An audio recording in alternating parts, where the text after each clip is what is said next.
श्री शिवाय नमस्तुभयम। दोस्तों, आप सभी लोग जानते हैं कि 4 दिसंबर 2024 यानी बुधवार को पड़ रही है मार्गशीर्ष महीने की विनायक चतुर्थी तिथि। और दोस्तों, यह वह विनायक चतुर्थी तिथि है जो मार्गशीर्ष महीने में पड़ने वाली सबसे बड़ी तिथि है, क्योंकि यह बुधवार के दिन पड़ रही है और इसका बहुत ही बड़ा और विशेष महत्व होता है। पूज्य गुरु जी ने कहा है कि अगर कभी भी मौका लग जाए और मार्गशीर्ष महीने की बुधवार विनायक चतुर्थी तिथि को पड़ जाए तो आप लोगों को 3 हरा मूंग वाला उपाय तो अवश्य ही करना चाहिए।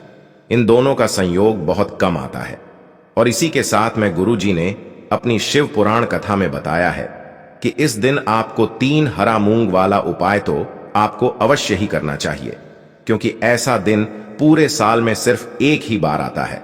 और दोस्तों, आप सभी लोग जानते हो कि विनायक चतुर्थी तिथि का अगर सबसे बड़ा कोई उपाय है तो 3 हरा मूंग वाला उपाय है।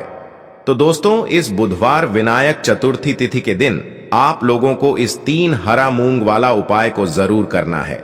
बहुत सारे लोग होंगे जिन लोगों ने इस उपाय को न किया हो, मतलब पूरा साल निकल गया, उन्होंने किसी भी दिन इस 3 हरा मूंग वाला उपाय को न किया हो। पर दोस्तों, आपके पास एक आखिरी मौका बचा हुआ है जो कि 4 दिसंबर बुधवार के दिन है। तो इस दिन आप लोगों को इस वाले उपाय को जरूर कर लेना है। भले ही आपने पूरे महीने भर इस उपाय को ना किया हो, पर अगर आपने इस मार्गशीर्ष महीने के बुधवार विनायक चतुर्थी तिथि के दिन अगर इस वाले उपाय को कर लिया तो आपको इस उपाय को करने का वह फल मिलेगा जिसकी आपने कभी कल्पना भी नहीं करी होगी। इसीलिए आप लोग इस वाले उपाय को एक बार जरूर कर लेना है, ताकि आप लोगों के हाथ से यह मौका ना जा सके और आपको इस उपाय को करने का फल मिल सके। दोस्तों, यह उपाय पंडित जी ने अपनी अभी की ही श्री शिव महापुराण की कथा में बताया है, जिस उपाय को आज हम आपको बहुत अच्छे से समझाने वाले हैं। इस वीडियो को देखने के बाद इस उपाय को समझने के लिए आपको कोई और वीडियो को देखने की जरूरत नहीं पड़ेगी। तो चलिए दोस्तों, उपाय को शुरू करते हैं। देखिए, यह इस मार्गशीर्ष महीने के बुधवार विनायक चतुर्थी तिथि के दिन यह इतना खास होता है, इतना महत्वपूर्ण होता है। देखा गया है कभी कभी बड़े बड़े पूजा पाठ अनुष्ठान से जो मनोकामना पूर्ण नहीं होते, वह मार्गशीर्ष महीने के बुधवार विनायक चतुर्थी तिथि के दिन एक छोटे से उपाय करने से ही आपकी मनोकामना पूर्ण हो जाती है। और बहुत सारे लोगों ने इस उपाय को किया भी है और उनको इस उपाय को करने का फल भी जरूर मिला है।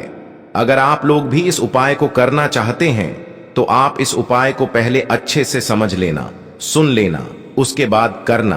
आपको इस उपाय का फल जरूर मिलेगा और इस उपाय को कर लेने से आपके घर में चाहे किसी भी प्रकार की दुख और समस्या क्यों ना चल रही हो, आपको उसका कारण भी नहीं पता है कि भाई ये समस्या किस कारण से चल रही है। उसका कुछ भी कारण हो सकता है, जैसे पितृदोष हो सकता है या किसी भी तरह का मंगल दोष भी हो सकता है। तो इस दिन आप लोगों को यह वाला उपाय कर लेना है। यह एक ऐसा उपाय है जिस उपाय को अगर किसी विशेष दिन पर किया जाए तो भाई उस विशेष दिन का जो है वह तो हमें मिलता ही मिलता है, पर हमने उस दिन पर इस उपाय को किया है तो हमें उससे भी बड़ा फल मिलता है और फल बहुत जल्दी मिलता है, क्योंकि आप इस उपाय को बहुत ही बड़े और विशेष दिन पर कर रहे हो। तो चलिए अब उपाय के बारे में बात करते हैं, लेकिन उससे पहले आप लोगों को यह जानना आवश्यक है कि आखिर यह उपाय किस समय करना है, किसको करना है और कैसे करना है। तो चलिए हम आगे आपको वीडियो में एक एक करके बता देते हैं। लेकिन उससे पहले अगर आप लोग हमारे चैनल पर पहली बार आए हैं या फिर मेरी आवाज आज पहली बार सुन रहे हैं तो हमारे चैनल को सब्सक्राइब जरूर कर लेना और इस वीडियो को लाइक करके कमेंट बॉक्स में श्री शिवाय नमस्तुभ्यम ओम नमः शिवाय जरूर टाइप कर देना। तो दोस्तों, इस 3 हरा मूंग वाला उपाय को हमें इस बुधवार विनायक चतुर्थी तिथि के दिन कैसे करना है, किसको करना है, किस समय करना है और कहां पर करना है, ये सारे सवालों के जवाब आपको इस वीडियो में मिल जाएंगे। और जो यह वीडियो देखेगा भाई, उसको 3 हरा मूंग वाला उपाय जरूर करना चाहिए, क्योंकि इस दिन एक हरा मूंग का भी बहुत ही बड़ा और विशेष महत्व होता है। और जब बात आ जाए 3 हरा मूंग वाला उपाय की, तो यह सोने पर सुहागा वाली बात हो जाती है और यह एक बहुत ही बड़ा उपाय हो जाता है इस बुधवार विनायक चतुर्थी तिथि का। तो अब दोस्तों, इस 3 हरा मूंग वाला उपाय को आखिर करना किसको है, सबसे पहले हम लोग वह बात जान लेते हैं। तो देखो, घर की जो बड़ी माताएं बहनें होती हैं, उन माताओं बहनों में से कोई भी एक बड़ी माता बहन इस वाले उपाय को कर सकती है। और दोस्तों, अगर आप चाहे तो अपने घर में से सभी सदस्यों को भी इस उपाय को करवा सकते हैं। अगर किसी व्यक्ति की खुद की कोई मनोकामना है, खुद की कोई दुख और परेशानी है जो कि वह अपने लिए ही करना चाहता है इस वाले उपाय को, तो वह खुद अपने लिए भी कर सकता है। बाकी अगर कोई घर में से ऐसा है जो कि अपने पूरे घर परिवार की सुख और शांति के लिए यह वाला उपाय करना चाहता है, तो भाई वह भी कर सकता है, उसमें भी कोई दिक्कत वाली बात नहीं है।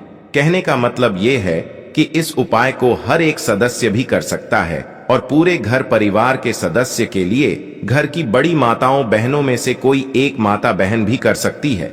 माताएं बहनें अगर घर में उपस्थित ना हो या वह यह वाला उपाय ना कर पा रही हो, तो फिर घर का कोई बड़ा सदस्य भी इस 3 हरा मूंग वाला उपाय को कर सकता है, चाहे फिर वह पुरुष ही क्यों ना हो, उसमें कोई भी दिक्कत वाली बात नहीं है। अब दोस्तों, जो अगला प्रश्न निकल कर आता है वह यह आता है इस उपाय को लेकर कि आखिर इस उपाय को हमें किस समय करना है, सुबह के समय करना है कि शाम के समय करना है। तो देखो, इस वाले उपाय को आप लोग सुबह के समय भी कर सकते हो और शाम के समय प्रदोष काल में भी कर सकते हो।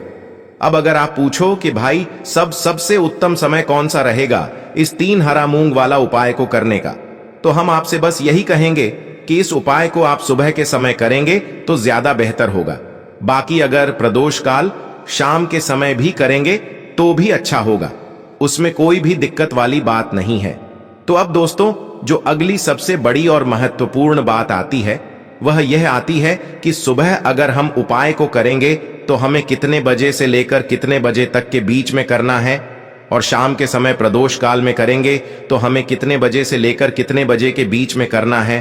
तो देखो, सुबह जितनी जल्दी हो सके आप उपाय को करने की कोशिश करना। बाकी अगर किसी कारणवश लेट भी हो जाओ, थोड़ी देर भी हो जाए, तो 10 या 11 बजे तक भी आप उपाय कर लेना, पर 12 बजे से ज्यादा देरी ना हो, ठीक है? इस बात का ध्यान रखना।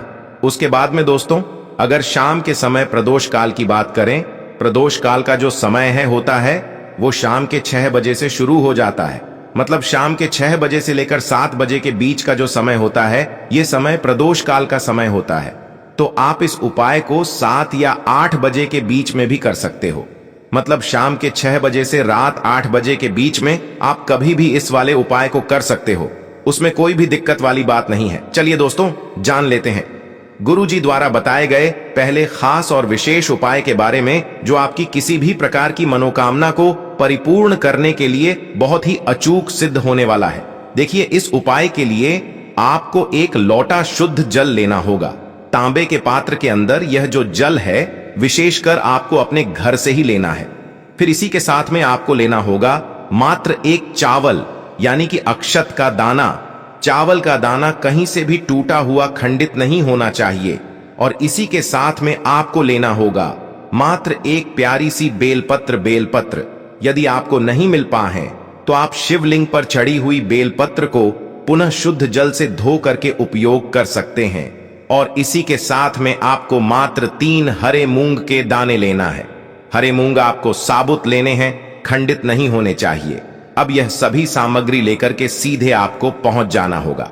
भगवान शिव के मंदिर में पूज्य गुरु जी ने बताया है कि यह उपाय आप सुबह से लेकर के शाम तक किसी भी समय कर सकते हैं। देखिए, सबसे पहले तो आपके पास जो 3 हरे मूंग के दाने हैं, उनमें से जो पहला हरा मूंग है शिवलिंग के सामने जो नंदी महाविराजमान रहते हैं और उनका जो पैर उठा हुआ होता है, वहां पर आपको यह पहला हरा मूंग समर्पित कर देना है और आपको श्री शिवाय नमस्तु भयम या फिर ओम नमः शिवाय इस मंत्र का जाप कर लेना है। अब दोस्तों, दूसरा जो हरा मूंग है, इसे आपको शिवलिंग पर जहां गणेश जी का स्थान होता है वहां पर यह दूसरा आराम मूंग आपको समर्पित कर देना है। देखिए, शिवलिंग पर दाहिने तरफ यानी कि सीधे तरफ गणेश जी का स्थान होता है, तो वहीं पर आपको दूसरा हरा मूंग समर्पित करना है और आपको श्री गणेशाय नमः या फिर ओम गण गणपते नमः इस मंत्र का जाप कर लेना है। अब दोस्तों, तीसरा जो हरा मूंग है उसे आपको उस जल के पात्र के अंदर डाल लेना है। अब देखिए दोस्तों, आपके पास जो एक चावल का दाना है उसे आपको भगवान शिव के शिवलिंग पर अर्पित कर देना है। आपके जीवन में जो भी समस्या चल रही है उन्हें दूर करने के लिए प्रार्थना करते हुए। अब दोस्तों, आप जो एक बेलपत्र लेकर के आए हैं उसे आपको अपने सीधे हाथ की हथेली पर रखना है और आपकी जो भी विशेष मनोकामनाएं जिसके लिए आप यह उपाय कर रहे हैं, उस मनोकामना का आपको स्मरण करना है। चाहे आपकी धन से जुड़ी कोई मनोकामना हो, या फिर आपकी व्यापार से जुड़ी कोई भी मनोकामना है, या फिर आपकी नौकरी से जुड़ी कोई भी मनोकामना है, या फिर आपके मकान या फिर विवाह से जुड़ी किसी भी प्रकार की मनोकामना है, किसी भी प्रकार की मनोकामना है, तो उसे आपको महादेव से परिपूर्ण करने के लिए प्रार्थना करनी है। और यह एक बेलपत्र भी आपको भगवान शिव के शिवलिंग पर अर्पित कर देनी है। देखिए, बेलपत्र की चिकनी साइड शिवलिंग से स्पर्श होगी, इसकी डंडी जलाधारी की ओर रहेगी। इस प्रकार से आपको बेलपत्र समर्पित करनी है। अब दोस्तों, आपके पास जो एक लोटा शुद्ध जल है जिसमें आपने एक हरा मूंग का दाना डाला हुआ है, उसे आपको धीरे धीरे भगवान शिव के शिवलिंग पर अर्पित करते जाना है। श्री शिवाय नमस्तुभयम इस मंत्र का जाप करते हुए देखिए। जैसे ही यह जल शिवलिंग से होकर के जलाधारी की ओर बह करके आएगा, तो इससे आपको थोड़ा सा अपने सीधे हाथ की हथेली पर जेल लेना है और इस जल का छिड़काव आपको अपने स्वयं के ऊपर कर लेना है। और फिर आपको महादेव से प्रार्थना करते हुए वापस अपने घर आ जाना है। दोस्तों, गुरु जी ने कहा है कि यदि इस उपाय को हम इस बुधवार विनायक चतुर्थी तिथि के दिन कर लेते हैं, तो महादेव की कृपा से हमारी जो भी मनोकामना है वह निश्चित रूप से परिपूर्ण होती है। अब दोस्तों, इसके बाद हम बात करेंगे दूसरे चमत्कारी उपाय के बारे में। देखिए, यदि आपके घर में रिद्धि सिद्धि की कमी है, रिद्धि सिद्धि को पाने के लिए और संपदा को बढ़ाने के लिए, जीवन की बीमारियों को दूर करने के लिए, साथ ही साथ जीवन के कष्टों को समाप्त करने के लिए, तो आपको इससे दूसरे उपाय को अवश्य करना चाहिए। देखिए, सबसे पहले तो आपको एक दीपक लेना होगा, मिट्टी का। दीपक के अंदर आप गोल बाती का प्रयोग करेंगे और इसके अंदर आप शुद्ध घी का प्रयोग करेंगे। अब इसी के साथ में आपको लेने होंगे 9 शमी के पत्ते, यानी कि 9 शमी के पत्ते आपको लेना है। लेकिन यह उपाय विशेषकर विनायक चतुर्थी तिथि पर ही किया जाता है, इसीलिए आपको इस उपाय के लिए 9 शमी के पत्ते लेने हैं। और इसी के साथ में आपको मात्र 1 लोटा शुद्ध जल लेना है। तांबे के पात्र के अंदर अपने घर से अब इन सभी सामग्रियों को सीधे लेकर के आपको पहुंच जाना है भगवान शिव के मंदिर में। देखिए, इस वाले उपाय को भी आप सुबह से लेकर के शाम तक किसी भी समय कर सकते हैं। देखिए, सबसे पहले तो आपके पास जो 1 लोटा शुद्ध जल है, इसे आपको भगवान शिव के शिवलिंग पर अर्पित कर देना है। धीरे धीरे श्री शिवाय नमस्तुभयम इस मंत्र का जाप करते हुए, और आपको जल समर्पित करते समय मयूर ध्वज का मन में स्मरण करना है। देखिए दोस्तों, अब आपके पास हैं 9 शम के पत्ते, तो उनमें से 5 शम के पत्ते आपको भगवान शिव के शिवलिंग पर अर्पित करने होंगे। आपकी जो भी कामना है उससे आपको महादेव से बोलना है। और यह जो 5 शमी के पत्ते हैं, इन्हें आपको भगवान शिव के शिवलिंग पर अर्पित कर देने हैं। अब दोस्तों, आपके पास अभी भी 4 शम पत्र और बचे हुए हैं, तो 4 शम पत्र में से 3 शम पत्र आपको भगवान शिव के शिवलिंग के सीधे तरफ, जहां गणेश जी का स्थान होता है, वहां पर आपको 3 क्षम पत्र समर्पित कर देना है। अब दोस्तों, आपको अपनी जो भी कामना है उसे भगवान गणेश से और भगवान शिव से बोल देना है। और जब भी आप मंदिर से बाहर निकलेंगे, तो मंदिर की चौखट के बाएं तरफ आप जो एक दीपक लेकर के आए थे, उस दीपक को आपको मंदिर के बाएं तरफ प्रज्वलित करना है।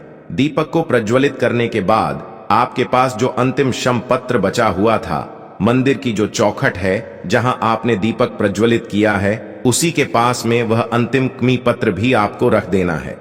गुरुजी ने कहा, इस उपाय को करके देख लेना, आपकी जो भी मनोकामना होगी निश्चित रूप से महादेव की कृपा से परिपूर्ण अवश्य होगी। अब दोस्तों, हम जान लेते हैं तीसरे सबसे चमत्कारी और विषय विशेष उपाय के बारे में। देखिए, इस उपाय के माध्यम से आपके शरीर के जो भी रोग हैं, बीमारियां हैं, वह सभी समाप्त होने वाली हैं। देखिए, इस उपाय के लिए आपको मात्र 1 लोटा शुद्ध जल लेना है, तांबे के पात्र के अंदर अपने घर से, और इसी के साथ में आपको 7 दुर्वा घास लेनी है। देखिए, दुर्वा घास आपके घर के आसपास जो कच्ची जमीन होती है, जो पार्क होता है, उसमें आसानी से मिल जाती है। तो आपको 7 हरी दुर्वा घास लेनी है। अब यह 7 हरी दुर्वा घास और 1 लोटा जल लेकर के सीधे आपको पहुंच जाना है भगवान शिव के मंदिर में। देखिए, सबसे पहले तो इन 7 दुर्वा घास को आप एक बंडल के रूप में तैयार कर लेंगे। अब इससे दुर्वा घास के बंडल को सबसे पहले तो आपको भगवान शिव के शिवलिंग पर अर्पित करना है। दुर्वा घास की जो डंडी है वह जलाधारी की ओर रखनी है और आपको हाटकेश्वर महादेव का मन में स्मरण करना है। इसके बाद आपके पास जो एक जल का पात्र है उसे आपको धीरे धीरे शिवलिंग पर समर्पित करते जाना है और लगातार आपको श्री शिवाय नमस्तु भयम इस मंत्र का जाप करते रहना है। अब दोस्तों, इस दुर्वा घास के बंडल को आपको शिवलिंग से उठाना है और इस दुर्वा घास के बंडल को आपको माता अशोक सुंदरी वाले स्थान पर रखना है। देखिए, माता अशोक सुंदरी का स्थान जलाधारी के बिल्कुल बीच में होता है, तो उसी स्थान पर आपको दुर्वा घास का बंडल रखना है। अब दोस्तों, आपको यह दुर्वा घास माता शोक सुंदरी वाले स्थान से उठानी है और इस दुर्वा घास को आपको भगवान श्री गणेश जी वाले स्थान पर रख देनी है। देखिए, जब भी आप गणेश जी वाले स्थान पर यह दुर्वा घास का बंडल समर्पित करेंगे, तब आपको अपना नाम और अपनी गोत्र को बोल देना है। या फिर आप यह उपाय अपने परिवार के सदस्यों के लिए कर रहे हैं तो उनका नाम और उनकी गोत्र आपको बोल देनी है और आपके शरीर में या फिर आपके परिवार के किसी भी सदस्य के शरीर में जो भी रोग हैं उसे दूर करने के लिए आपको हाटकेश्वर महादेव से प्रार्थना कर लेनी है। अब दोस्तों, इस दुर्वा घास को आपको औषधि स्वरूप प्राप्त कर लेना है, यानी कि हाटकेश्वर महादेव से इस दुर्वा घास के बंडल को आपको औषधि स्वरूप प्राप्त करना है। अब दोस्तों, इस दुर्वा घास के बंडल को आपको अपने घर लेकर के आना है। अब आपके पास 7 दुर्वा घास है, तो उनमें से एक एक दुर्वा घास आपको प्रत्येक दिन खानी है। देखिए, आपको यह जो दुर्वा घास है 7 दिनों तक खानी है, यानी कि 7 दुर्वा घास है तो एक एक दिन आपको सुबह सुबह में खानी है और हाटकेश्वर महादेव का आपको मन में स्मरण करते रहना है। पूज्य गुरु जी ने कहा है कि जो भी व्यक्ति इस प्रकार से यह उपाय करता है, उसके शरीर में किसी भी प्रकार का रोग है तो वह हाटकेश्वर महादेव की कृपा से बहुत ही शीघ्रता से समाप्त होने लगता है। तो दोस्तों, यह थे पूज्य गुरु जी द्वारा बताए गए कुछ बहुत ही खास उपाय। अगर आपको जानकारी अच्छी लगी हो तो वीडियो लाइक करिएगा। मिलते हैं फिर एक नए वीडियो के साथ। श्री शिवाय नमस्तु भयम।